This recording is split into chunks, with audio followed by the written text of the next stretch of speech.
fait ailleurs depuis 13 ans maintenant peut devenir un exemple. En tout cas, au prochain mandat, les 6 prochaines années, nous ferons tout pour qu'en 2014, vous vous disiez on a eu raison de leur donner un tel score.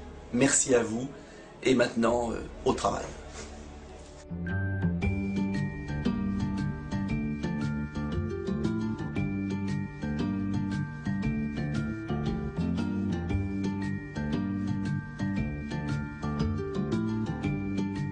C'est sous la coupole du Conseil économique et social qu'a eu lieu la remise des Marianne d'Or, un prix d'excellence créé par Alain Trampolieri et qui récompense les municipalités les plus innovantes en matière de développement durable. Et comme chaque année, la Fondation 30 millions d'amis s'est associée à cette cérémonie pour y décerner son désormais très attendu ruban d'honneur. Le ruban d'honneur de la Fondation 30 millions d'amis est décerné chaque année à une municipalité qui fait des efforts en faveur de nos animaux de compagnie. Cette année, c'est la ville de Hyères qui reçoit cette distinction. La ville de Hyères parce que des gros efforts ont été faits, notamment pour financer les associations de protection animale et les refuges, ce qui est très rare et c'est quand même un service public que rendent ces refuges. Par ailleurs, un conseiller municipal a été nommé pour s'occuper des animaux et ça aussi, ça montre véritablement une envie de venir en aide aux 53% de Français qui vivent avec un animal de compagnie. En présence du ministre de l'Industrie, Christian Estrosi, la présidente de la Fondation, Réa Hutin, a remis à Nicolas Dupont-Aignan, député maire de la ville de Hyères en Essonne, la précieuse distinction. Donc voilà le ruban d'honneur 30 millions d'amis qui vous est décerné cette année pour tout ce que vous faites en faveur de nos amis.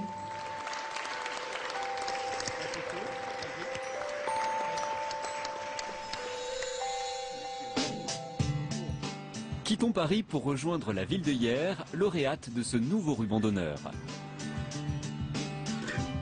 Deux très bonnes raisons nous y conduisent. Nicolas Dupont-Aignan nous y présentera sa jeune chienne, Douce, mais vous le verrez, ce maître responsable est aussi un élu engagé.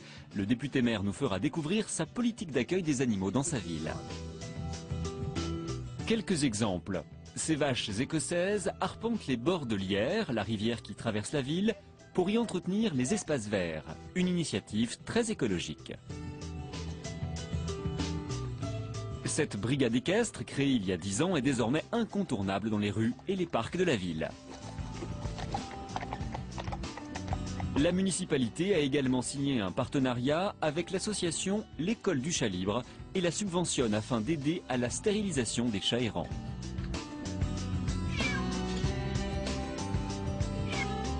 Autant d'initiatives qui font de ce ruban d'honneur un prix bien mérité. Je m'y attendais absolument pas. Donc on a un sentiment, oui, de joie parce que c'est le sentiment d'un travail récompensé et un travail sur le long terme. Quand j'ai été élu député, maintenant ça fait un certain temps, j'ai toujours signé les propositions qu'envoyaient mes collègues sur les animaux de cirque, j'ai beaucoup lutté contre le trafic à l'époque, avec des parlementaires, je veux dire de tous bords politiques, c'est pas la question. Et heureusement, nous sommes quand même de plus en plus nombreux. Hein. Quand je disais que 30 millions d'amis, j'aimais bien regarder, dans un certain milieu politique, on vous regarde un peu de haut. Or, heureusement, ça change. Et c'est pourquoi cette récompense est importante. Parce que ça légitime le combat de bénévoles, d'élus, parce qu'on montre l'exemple. Par exemple, c'est vrai que j'interdis aux cirques qui ont des animaux martyrisés de venir sur la ville, bien sûr. Et si tout le monde, si toutes les communes de France faisaient un tout petit peu ce qu'on fait nous, mais ça serait formidable.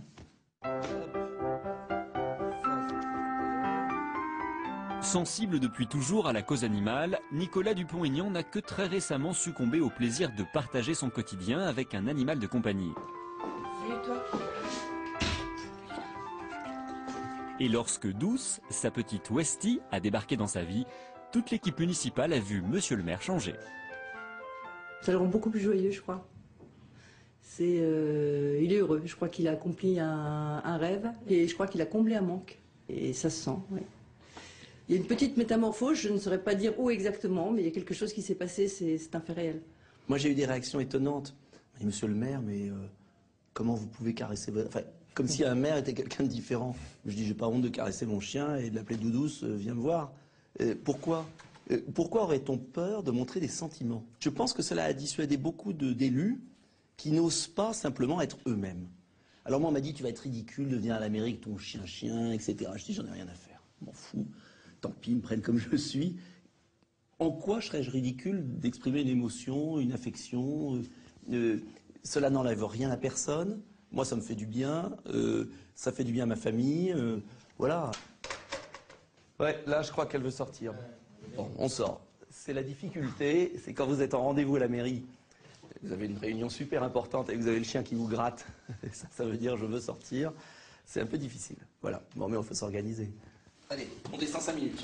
Allez, ça va, je descends avec la bête. Allez.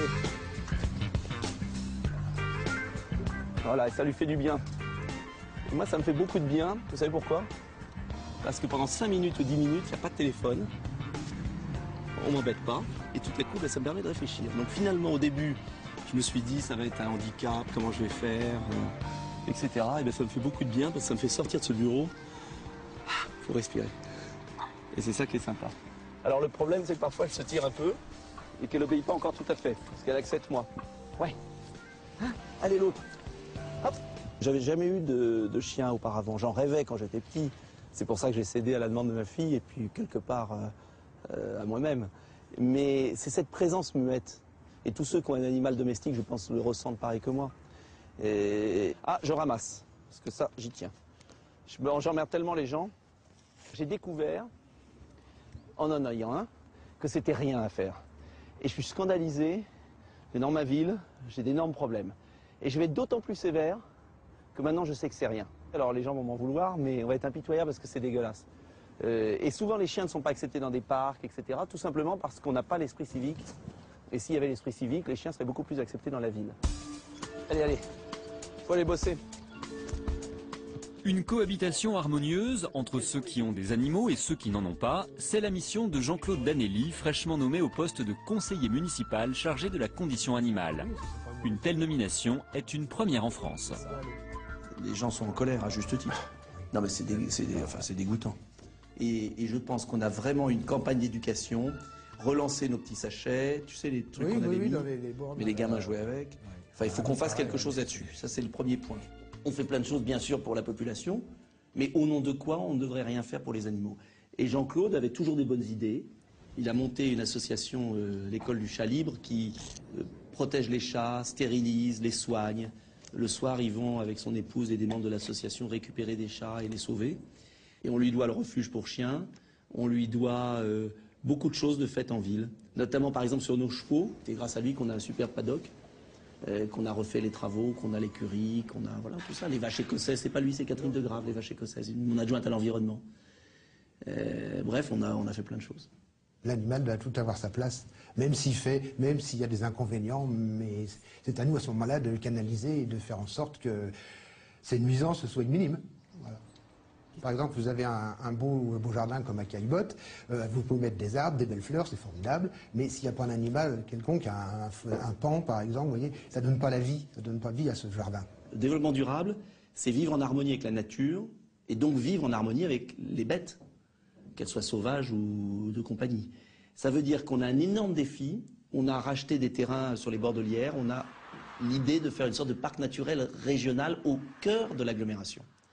Et on voit réapparaître des espèces qui avaient disparu, on a protégé des espaces, 2-3 hectares à certains endroits, 2-3 hectares à un autre. Et donc moi, mon objectif, ce serait d'arriver à créer cette maison de la nature, en liaison avec le Muséum d'histoire naturelle, et que les enfants des écoles redécouvrent la nature, mais pas la nature gadget. Et c'est par l'éducation des enfants qu'on y arrivera.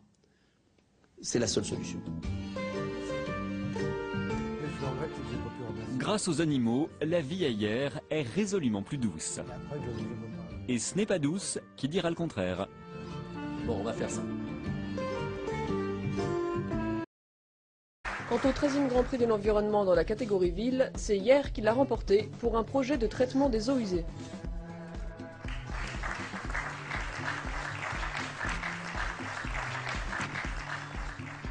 Le traitement des eaux grises de la piscine consiste à retraiter les eaux des lavabos et des douches utilisées à la piscine. Les eaux sont traitées par un procédé de filtration et procédé utilisant des bactéries. Et ensuite, nous réutilisons les eaux grises de la piscine pour les nettoyages de la voirie, l'arrosage des massifs des espaces verts et le désherbage à l'eau chaude. Par ce procédé de traitement des eaux grises de la piscine, on peut économiser 7000 m3 d'eau par an. Le deuxième projet était en fait le projet Ecoplan présenté au Grand Prix. Donc ce projet consiste à modifier les comportements au niveau de nos services municipaux dans un premier temps, modifier les comportements qui visent à effectuer des petits gestes au quotidien qui permettent d'améliorer notre environnement. Alors ces petits gestes visent par exemple à effectuer des économies au niveau des papiers, au niveau des services municipaux, trier, collecter, recycler le maximum de nos déchets tous les jours sur notre lieu de travail, ou faire des économies au niveau des chasses d'eau des bâtiments municipaux, mettre des détecteurs de présence pour faire des économies au niveau de l'électricité. Comme tous les matins depuis un mois, Vincent vient déposer sa fille Alicia chez les Coquinours. Après avoir testé la garde chez une nounou, il a opté pour la microcrèche.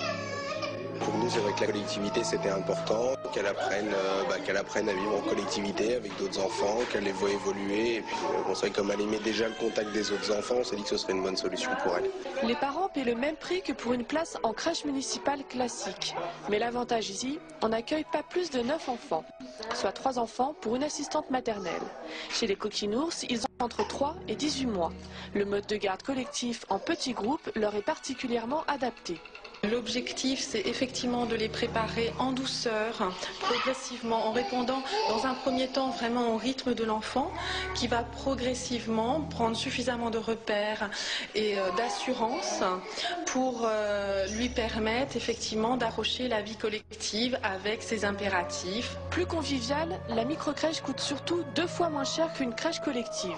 La ville de Hyères a installé la pouponnière dans cet immeuble communal. Au premier étage,